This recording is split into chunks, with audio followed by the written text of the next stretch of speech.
Hi friends, welcome to stocks corner. ఇవాళ market updates క్విక్గా discuss చేద్దాం. Please check in to the video. ఇవాళ market updates కనుక మనం చూసినట్లయితే ఈరోజు కొంతవరకు వాలటైల్ సెషన్ నడిచింది. ఓపెనింగ్ గెయిన్స్ నిలబెట్టుకోలేకపోయింది. బట్ ఎండింగ్కి వచ్చేసరికి మార్జినల్గా సెన్సెక్స్ కానీ నిఫ్టీ ఇవి మార్జినల్గా పెరిగాయి. వాటి డీటెయిల్స్ చెక్ చేసే ముందు ఒకసారి మార్కెట్ అప్డేట్స్ చెక్ చేద్దాం.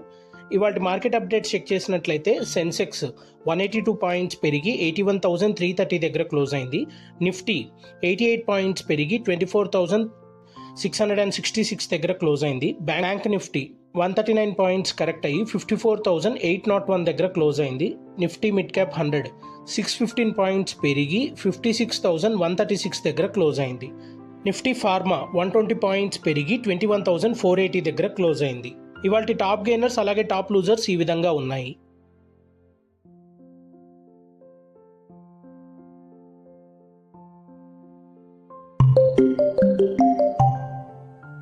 ఇవాళ మార్కెట్ ట్రెండ్ కనుక మనం గమనించినట్లయితే మేజర్ ఇండస్ట్రీస్ అన్నీ మార్నింగ్ ఓపెనింగ్ గెయిన్స్ని నిలబెట్టుకోలేకపోయాయి.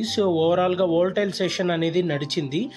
దీనివల్ల మనకు ఎక్సెప్ట్ బ్యాంకింగ్ ఇండస్ట్రీ అన్ని మిగిలిన సెక్టార్స్ ఎండింగ్ లోయర్ లెవెల్స్లో సపోర్ట్ చేయడం వల్ల కొంతవరకు మార్జినల్గా ఇండస్ట్రీస్ పాజిటివ్లో క్లోజ్ అయ్యాయి.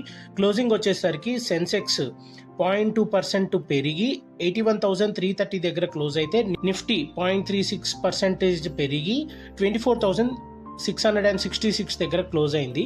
దీనికి మెయిన్ రీజన్ మనకు గ్లోబల్గా పాజిటివ్ క్యూస్ ఉన్నప్పటికీ ఇండియన్ మార్కెట్స్ కూడా ఓపెనింగ్లో హైలోనే ఓపెన్ అయ్యాయి.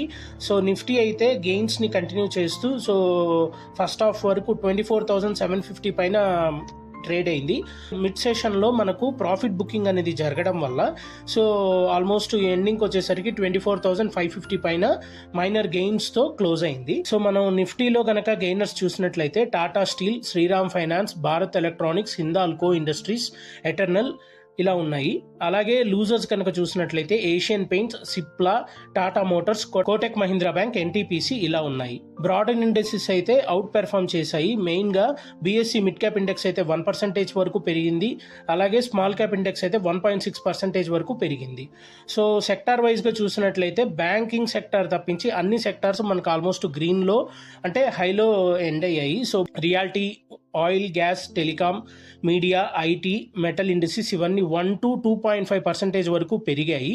ఇలాంటి మార్కెట్ అప్డేట్స్ గురించి డైలీ తెలుసుకోవాలనుకున్నా, స్టాక్ మార్కెట్ గురించి నాలెడ్జ్ గెయిన్ చేయాలనుకున్నా మన ఛానల్ని సబ్స్క్రైబ్ చేయండి. Stocks corner by Shivanath. Thank you.